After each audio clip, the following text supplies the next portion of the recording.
What's going on, folks?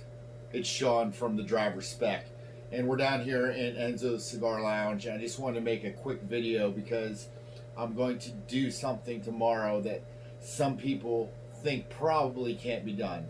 We're going on a Gran Turismo de Appalachia rally with the Ferrari Club. It's going to be a 700-mile rally total from Ferrari of Washington to Seven Springs Resort in Pennsylvania, then some rallies based out of there, and then back to Ferrari of Washington on Monday.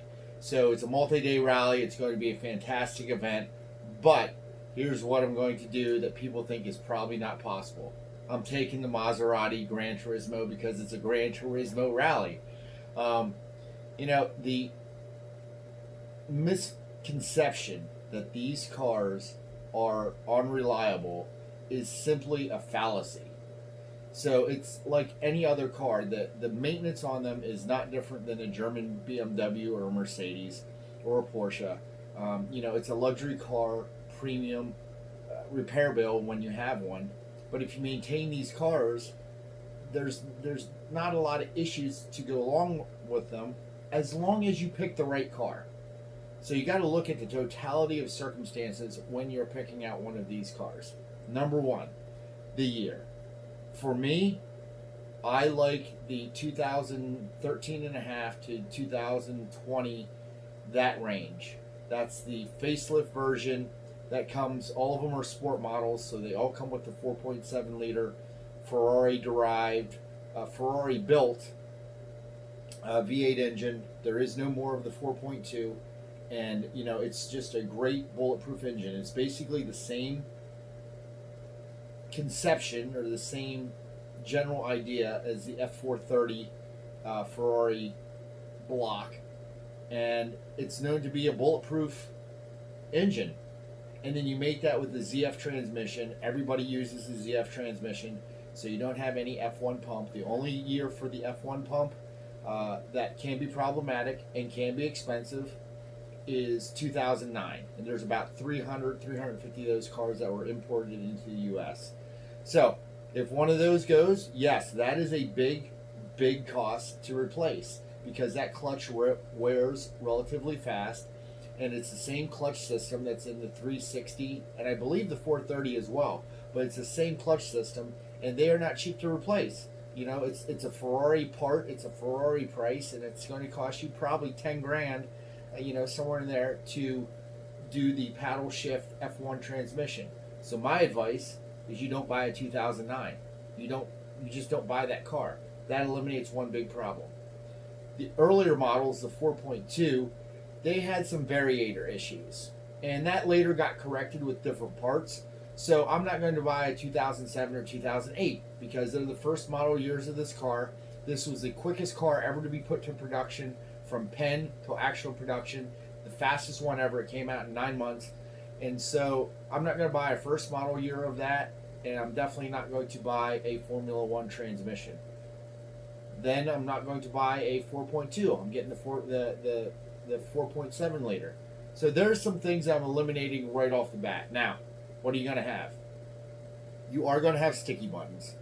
All of these cars, all of the Ferraris, all of the Maseratis, they use this painting on their buttons, and it's a disaster. And after some time sitting in the sun, it turns sticky, and you can leave your fingerprint in it. It's horrible. It's a horrible design. It's in all the Ferraris. It's in all the Maseratis. So yes, that is a downside.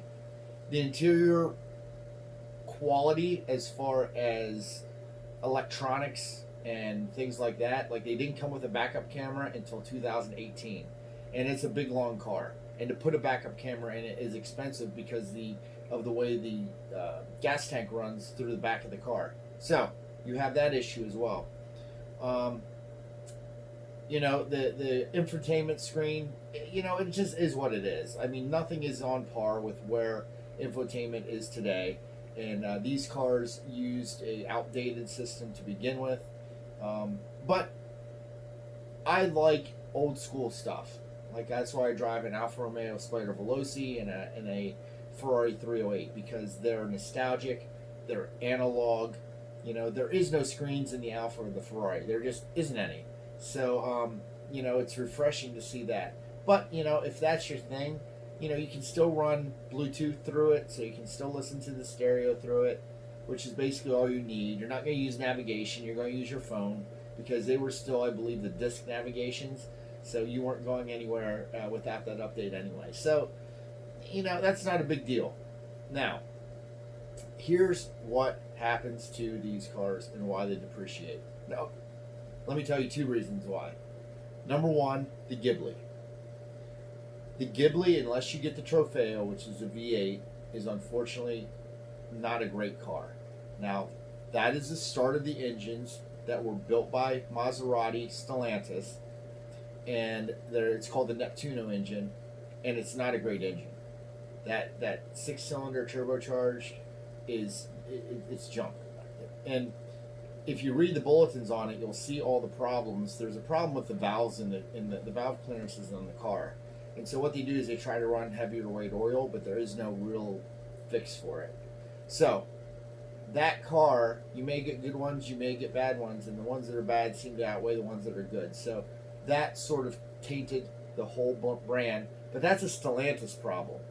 Back when these Gran Turismos were made, I'm not talking about the new ones that are out, but back in my generation, 2008 to 2020, that's a Fiat-built car, and it's derived with Ferrari. Ferrari built the engines in these cars until I think 2020 or 2022. So you're getting the Ferrari engine, you're getting the Italian design, and you're not dealing with Stellantis. Once Stellantis took over, Stellantis is a company that has a whole bunch of other companies integrated into it, and they just try to save money, save costs, and the quality of the product went downhill. And then you got the Ghibli, and unless you get the Trofeo, which is the V8, I just don't believe in that car. And so that taints the brand on that end from 2022 on up to now. 2021, I think, is when they took over. Then you have the back end of that, which you had the 80s bi-turbos. You had the 3200 and the 4200 that came before the Gran Turismo, and those cars, the 3200 and 4200, weren't all that great either. So a lot of them had that F1 transmission, which at the time, that was the thing to get. Like when the Ferrari 355 came out with that was 1995. That was revolutionary right there, and that was the thing that made the switch from paddle shift to from manual transmission to paddle shift. So now it's a $10,000 problem, and a lot of those cars had it. So that's why you can get those for $15,000-$20,000 all day long. They're cool cars, but the 4200 engine does have the variator issues, which is going to be a problem. Now, what is the known problem on the Gran Turismo? Well, the known problem on the Gran Turismo is valve cover seals. Okay.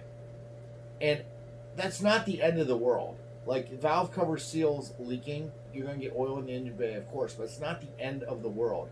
And the only reason that repair is so expensive is because all the stuff that has to come off to get to the valve covers and to make that repair. Like, the gasket isn't that price, but there isn't that expensive. But to get there and to do the labor, you're looking at an expensive job. So you just want to plan for that. All cars have a problem like that. My Porsche Cayenne, I've had 5 of those. They had the problems with the coolant pipes, where they made plastic coolant pipes. The pipes would get hot, they would crack, and then all the coolant would run into the engine and overheat the engine, number one, and then fry whatever was underneath that. So, Porsches have the problem. If you look at the Lamborghini Aventador, there's people that are having blown engines in 1,500 miles. That's well documented, but no one's saying anything about that. So, all cars have problems. They just all do. So, to prove everyone right, wrong, or indifferent, but to prove to everybody that this car will survive, tomorrow at 6 o'clock in the morning, we leave for Florida, Washington, and it's going to be a 700-mile road rally in the Maserati. So oil's filled up. We have the tires filled up. There is zero check engine lights. We have brand new tires put on the car. The car just got a full wheel alignment, so it's ready to go. So I'm going to document that very well and show people that these can be reliable cars. And really, for the price that they are, for the $35,000 that you can get a low mileage Gran Turismo with maintenance records, there's not a lot of cars out there that can do that. There's just not. I think it is the best Grand Touring car that you can get for the money if you want an Italian Grand Touring car. There's nothing Ferrari has that's going to get to that price level. I think it looks better than the California. The California, until they went to the California T, their taillights or their exhaust tips in the back where they're stacked, I think looks horrible. They didn't fix that till the California T. And then any of the other Grand Touring cars before that, a 456, you're looking at a great touring car, but you're not going to get that for $35,000. So there's just not a lot of cars out there that will scratch that itch, and it's designed by Pininfarina, the same company that designs Ferrari, or used to, I should say. And you see when they went away, what happened to Ferrari. Ferrari-derived V8 engine. It's built by Ferrari. It's the Ferrari block. It just is a flat plane crank instead of a cross plane crank. But the basics are Ferrari. Let's just put that discussion to bed too. And then the great looks, the great sound. I mean, it's just a great car. So for all the haters out there that say the Maserati is horrible and it's a bad thing, it's not. What it is either A, you're not buying the right car, or B, you're not doing your maintenance like you should. Now the annual maintenance on my car is like $1,000 a year. Like, it's oil change, brake flush, air filters. Like, it's not a lot, and $1,000 over the course of a year is not that outrageous. So, and you can probably get it done cheaper than that.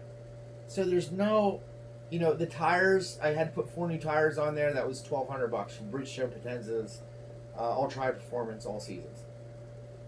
$200 for the alignment. Like, it's not outrageous, but it's not Honda Civic prices. So I think people think they're going to buy a Honda Civic type of car, $35,000. Excuse me. So I think people are thinking they're going to buy a Honda Civic price car for $35,000 and have Honda Civic reliability and Honda Civic maintenance, and that's just not the case. You're not buying a Honda Civic. You're buying a car that had an original sticker well over $100,000. So, it's false expectations if you expect to pay that because you paid $35,000 for a Maserati. And those people, in general, then don't do the maintenance because it is expensive. And then they blame it on the car when the car breaks. Or they blame it on the car because they didn't do the maintenance. Or they blame it on the car. There's 2 types of people. 3. There's number 1, people that take care of their cars, such as myself. Every single year it gets the annual. Every single year it's in the shop to make sure that there's nothing going wrong with it. And if there is anything wrong with it, it gets taken care of right away. End of story. Then you have the people that buy the car, don't do any of the maintenance, and then when it breaks, they say, oh, these are a bad car. And then you have the biggest group of people, which are people that have never owned a Maserati and say how bad they are, but they've never, ever owned one. So, long story short, what we're doing tomorrow, we're embarking on a 700-mile rally, and we're going to document it all, follow the driver's spec on both Instagram and YouTube. We're going to document the whole thing, and we're just going to see how it all turns out. And anything, I'm going to be 100% truthful. I'm going to be, right up front, no pulling punches. If something breaks, I'm going to let you know. But right now, we're all set, ready to go. And, I have absolutely no worries about the car making it there, making it back. I might as well be taking my Ford Bronco. Like, I just have no worries about the car performing, and the car will be run hard.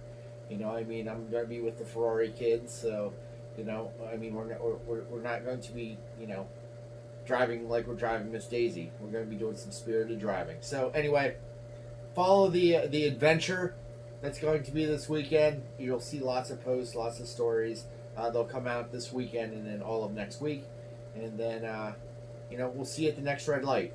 I'm Sean with the driver's spec.